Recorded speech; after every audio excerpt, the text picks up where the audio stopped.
What do we learn from Shrimad Bhagavad Gita Chapter 1 verse 9? Let us now in this video, not today. As always, the same request is to earn money because it is Kalyu. Do anything, but again like before, take out 5 minutes of your time. Otherwise, in Kalyu, your living and dying are the same. My words are very bitter and also true. Those who are angry with me on these, I apologize to them with folded hands. If possible, please forgive me. I have told you all this only after introspection. I have not spoken in the air. The first lesson we learn from this verse 9 is that Duryodhana is exaggerating the powers of his army in front of Guru Dronacharya. That no one's army is more powerful than his army. But this pride ultimately leads him to defeat. From this, we should learn that when a person considers himself to be the smartest and the best and ignores the intelligence and real capability of others. We also come to know about something called ego. When ego increases, then that person is unable to recognize the truth and his destruction is certain, like Duryodhana. I also remembered an example. You all must be knowing this. Did Ravan also have ego? Comment and tell us how much ego Ravan had. The second lesson we get is that Duryodhana was very happy to see the external strength of his army. He was not able to see how honest, ethical and religious his warriors were. On the contrary, the army of the Pandavas was very small in comparison to Duryodhana army. But what? But he had the guidance of Lord Sri Krishna. The second lesson is that victory is not achieved only by external powers such as money, large army and resources, but along with that you also need to follow dharma, patience and self-confidence. For example, Gandhiji did not have a very large army, but his moral courage made him great, and in the end the traitor British had to leave India. The third from this slogan 9 is that Duryodhana was talking a lot about his army. It is like that, but did Duryodhana ever try to increase the confidence and morale of his army?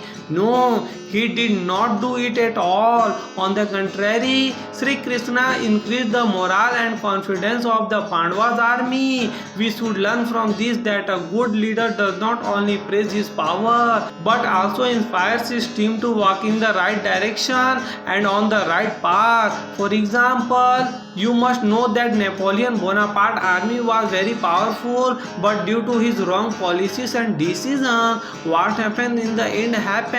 What happens? Defeat happens. And what happens? The most important fourth lesson is that it has been said by Duryodhana that he is ready to give his life for his army, but that fully Duryodhana is not able to understand that the warrior is ready to give his life, but he is ready under the compulsion of responsibility, not out of true devotion. Foolish Duryodhana. Ultimately, the lesson is that to get success in any work, complete true devotion and dedication is necessary. Nothing happens by just talking about sacrifice externally. The real sacrifice should be from the heart. An example of this is already presented to you. Bhagat Singh and his comrade sacrificed their lives for freedom because their purpose was pure and true. The fifth lesson is that the foolish Duryodhana is looking at the strength of his army and the maximum number of his army. He is unable to see this, that foolish Duryodhana, that he is with adharma. From this, we learn that we will get the fruit of our deeds only when we follow the path of dharma. The one who will deviate from the path of dharma, you know what he will eat in the end? He will only eat jail food. The example is that the army of the Pandavas was very small in the war, but the biggest reason for their victory was that the Pandavas stood with dharma. The sixth and last lesson is that Duryodhana was fighting the war only for his own selfishness, and the Pandavas were fighting the war to protect dharma. From these,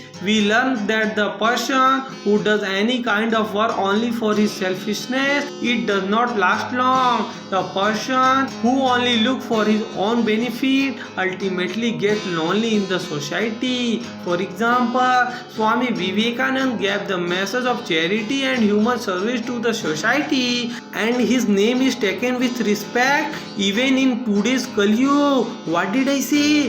His name is taken with respect even in today's Kali Yuga. The crux of the matter, whatever work you are doing, see whether that work is right or wrong. The crux of the matter too, no matter how difficult the situation you are in, do not panic at all. Rather do self-analysis at that time. Ultimately, the problems is not solved by showing off. Make yourself strong from within. If you are satisfied with my video and the things I have told, then you can increase my morale by subscribing. Thank you very much.